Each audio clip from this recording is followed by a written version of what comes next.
നല്ല ടേസ്റ്റി ആയിട്ടുള്ള ഈ ഒരു പലഹാരം ഉണ്ടാക്കുന്നതിനായിട്ട് 2 കപ്പ് പച്ചരി 4-5 മണിക്കൂർ സോക്ക് ചെയ്തതിന് ശേഷം അതിലേക്ക് 3 ഏലക്ക, 1/2 കപ്പ് തേങ്ങ ചിരവിയതും, 1/2 കപ്പ് ചോറ്, ഏത് ചോറായാലും മതി, 1 ടീസ്പൂൺ ജീരകം, 1 പിഞ്ച് ഉപ്പും കൂടി ചേർത്ത് 1/2 കപ്പ് വെള്ളം കൂടി ചേർത്ത് നല്ല സ്മൂത്തായിട്ട് തന്നെ ഒന്ന് അരച്ചെടുത്തിട്ടുണ്ട്.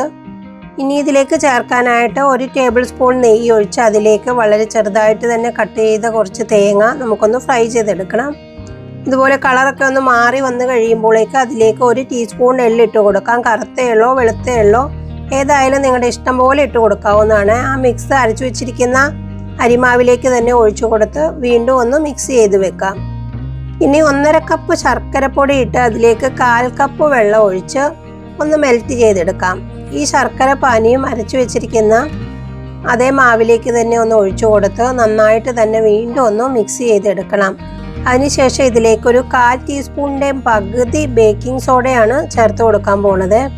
ബേക്കിംഗ് സോഡയും ചേർത്തതിന് ശേഷം നന്നായിട്ട് തന്നെ ഒന്ന് മിക്സ് ചെയ്തിട്ട് ചെറിയൊരു കടായിലോ അല്ലെങ്കിൽ അപ്പത്തിൻ്റെ പാത്രത്തിലോ വളരെ കുറച്ച് വീതം മാവ് ഒഴിച്ച് 2 മിനിറ്റ് സമയം ലോ ഫ്ലെയിമിൽ വെച്ച് നമുക്കിത് ചുട്ടെടുക്കാവുന്നതാണ്. വളരെ ടേസ്റ്റി ആയിട്ടും ഇതുപോലെ നല്ല സോഫ്റ്റ് ആയിട്ട് കിട്ടും. അപ്പോൾ എല്ലാവരും ഒന്ന് ട്രൈ ചെയ്ത് നോക്കിക്കോളൂ. കുട്ടികൾക്കായാലും മുതിർന്നവർക്കായാലും ഒരുപോലെ തന്നെ ഇഷ്ടപ്പെടുന്ന ഒരു പലഹാരമാണ് കേട്ടോ. അപ്പോൾ ട്രൈ ചെയ്യാൻ മറക്കണ്ട. അതിനുശേഷം എൻ്റെ വീഡിയോ ലൈക്ക് ചെയ്യാനും സബ്സ്ക്രൈബ് ചെയ്യാത്തവർ സബ്സ്ക്രൈബ് ചെയ്യാനും മറക്കരുത് കേട്ടോ.